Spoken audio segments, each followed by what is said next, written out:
అవును మాట్లాడుతున్నా చేయలేదు ఇప్పటివరకు. Okay okay okay so Solomon Raju గారు కూడా మనతో జాయిన్ అయ్యారు. సోల్మన్ రాజు గారు, మీ స్పందన ఏంటండి షాలెం రాజు చేసినటువంటి వ్యాఖ్యలపై?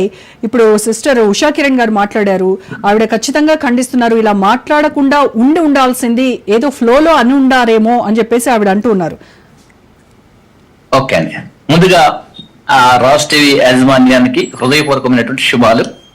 అలాగనే మనతో ఉన్నటువంటి ఉషా సిస్టర్ గారికి, ఆ తర్వాత రాకేష్ రెడ్డి గారికి కూడా శుభాలు తెలియజేస్తున్నాను. ఈ విషయం మీద ఎవరైతే షాలెం రాజు గారు ఈ మాటలు మాట్లాడారో, నేను దీని మీద ఒక వీడియో కూడా చేశాను. ఈ వీడియో ఆల్రెడీ రన్ అవుతా ఉంది ఇప్పుడు నా ఛానల్లో. సో బ్రదర్ చెప్పినటువంటి విషయం ఏంటంటే, ఇది ఒక రోజున జరిగినటువంటి స్టోరీ. ఇది ఒక పాస్టర్ గారి యొక్క అనుభవంలో జరిగినటువంటి స్టోరీ. ఆ స్టోరీని ఇక్కడ మాట్లాడటానికి ప్రయత్నం చేశారు. ప్రయత్నంలో ఏమైందంటే, చెప్పినటువంటి విధానము చివరికి ఏమైందంటే అది దారి తప్పేసి బయటికి రావాల్సి వచ్చింది. కాబట్టి ఆ విషయంలో జరిగినటువంటి విషయము ఎలా తప్పు దారి పట్టిందనే విషయం కూడా నేను నా ఛానల్ వీడియోలు చేశాను. మరొకసారి మీకు రాజ్ టీవీ ద్వారా మీ అందరికీ కూడా వివరించాలని నేను ఇష్టపడుతున్నాను. ఏంటి ఆ విషయం అంటే, ఆ మల్లెపూలు బంటి దగ్గరకు వచ్చిన తర్వాత పాస్టర్ గారు చెప్పేటువంటి విషయము అక్కడ మాట్లాడకుండా ఫినిష్ చేస్తే బాగుండేది. అంటే వెళ్ళేటప్పుడు ఏమన్నారంటే, మల్లెపూలు ఇక్కడ ఎవరు కొనరు బాబు, ఇక్కడ వచ్చిన వాళ్ళంతా కూడా క్రైస్తవులే కాబట్టి ప్రభు నమ్ముకున్నారు కాబట్టి ఎవరు పెట్టుకోరు కాబట్టి నమ్ముకోరు అంటే అంతటితో ఫినిష్ అయిపోయేది.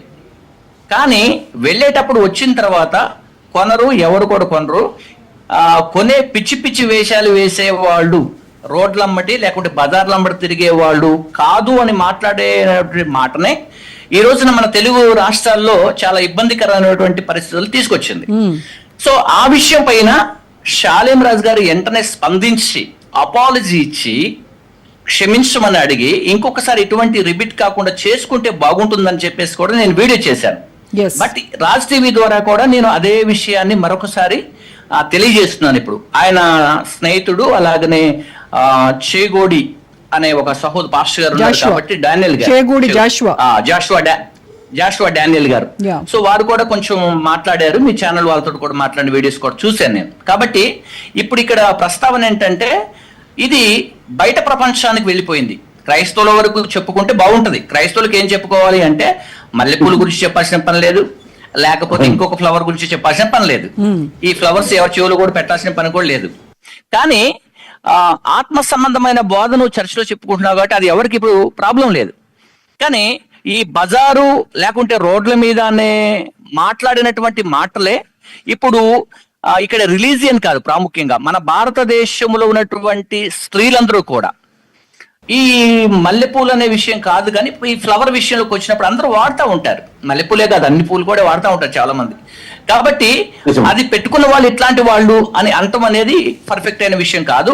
తప్పకుండా షాలెం రాజు గారు ఈ వీడియో చూసి స్పందించి, నేను ఉదయకాల వేళ చెప్పినటువంటి వీడియోలో కూడా చెప్పాను కాబట్టి వాళ్ళు కూడా స్పందించి వెంటనే దీన్ని ఇంతటితో క్లియర్ చేసుకుంటే బాగుంటుంది అనేది నా ముఖ్య ఉద్దేశం. ఇప్పుడు సల్మాన్ రాజు గారు, మీ ఉద్దేశమైనా మా ఉద్దేశమైనా ఎవరు ఇక్కడ వచ్చి ఈ ప్లాట్ఫామ్ పైన మాట్లాడుతున్న వాళ్ళ ఉద్దేశమైనా ఒకే ఒక్క విషయం పైన మనం మాట్లాడుతూ ఉన్నాము. మీ మతానికి సంబంధించి మీరు ప్రచారం చేసుకోండి, తప్పులేదు. కానీ పరమతస్తులైనటువంటి హిందువులు కావచ్చు, ముస్లింలు కావచ్చు, అందులో ఉన్నటువంటి ఎస్పెషల్లీ మహిళలను మీరు ఇందాక రాకేష్ రెడ్డి గారు చెప్పారు, ఆడవాళ్ళకి ఏ మతంలో అయినా మనం చాలా రెస్పెక్ట్ ఇస్తాం. హిందూ మతంలో అయితే దేవతలతో పోలుస్తాము, క్రైస్తవుల్లో కూడా సేమ్ అదే చేస్తారు. అలాంటి మహిళలని ఈ రకంగా బజార్ ఆత్మ సంబంధులు వీళ్ళందా రోడ్లపైన పిచ్చేషాలు వేసే వాళ్ళే మల్లెపూలు పెట్టుకుంటారు అనడము, దీన్ని తప్పుపడుతూ ఉన్నాం కదా మీరైనా మేమైనా. సో ఇప్పుడు మీరు చేసినటువంటి వీడియో పైన కింద మీరు కామెంట్స్ చూసుకుంటే మిమ్మల్ని వ్యతిరేకిస్తూ, మిమ్మల్ని విమర్శిస్తూ, మీ పైన ట్రోల్ చేస్తూనే కామెంట్స్ వచ్చాయి. Same at the same time Raj news కూడా మేము దీని గురించి మేము ఖండిస్తూ ఉంటే మాకు కూడా సేమ్ అలాంటి పిచ్చి పిచ్చి కామెంట్స్ అనమాట. ఇక్కడ హోస్ట్ పైన అవ్వచ్చు, ఇక్కడ వచ్చి మాట్లాడుతున్నటువంటి గెస్ట్ల పైన అవ్వచ్చు, చాలా నీచమైనటువంటి కామెంట్స్ పెడుతూ ఉన్నారు. అంటే దీనికి ఎవరు బాధ్యత వహించాలి అంటారు? ఇప్పుడు ఎవరు దీన్ని ప్రొవోకేట్ చేశారు ఈ రకమైనటువంటి కామెంట్స్ చేయడానికి కానీ, ఈ రకమైనటువంటి దుందుడుకుగా వాళ్ళు మాట్లాడడానికి కానీ ఎవరు ప్రొవోకేట్ చేశారు? ఎవరు ఇనిషియేషన్ అంటారు ఇది?